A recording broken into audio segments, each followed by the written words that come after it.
Variance is probably the other most misunderstood area of land use law.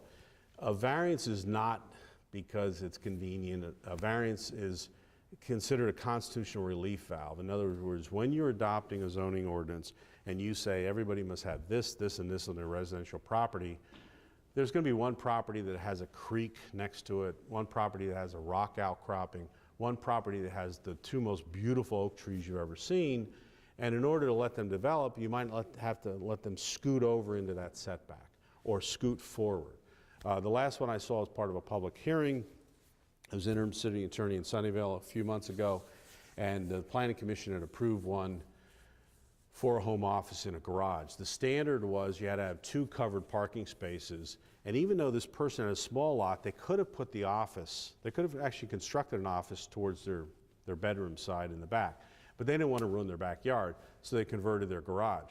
Planning commission said, it's already done, let's give them a variance. And fortunately the council said no.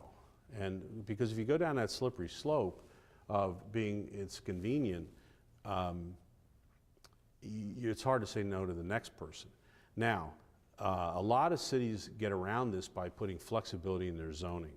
So they give the council or staff the flexibility to approve deviations. So the setbacks, 10 feet on one side and 5 feet on the other side, unless for good cause, you can show. So if you actually put it in the zoning, you may have that flexibility. Now, on the opposite side of that, it's there's been some good cases that say that the neighbors have a right to have the zoning ordinance enforced. So what I've always told councils is you as a city council have the absolute power to change the rules in the zoning ordinance. You just don't have the power to ignore them.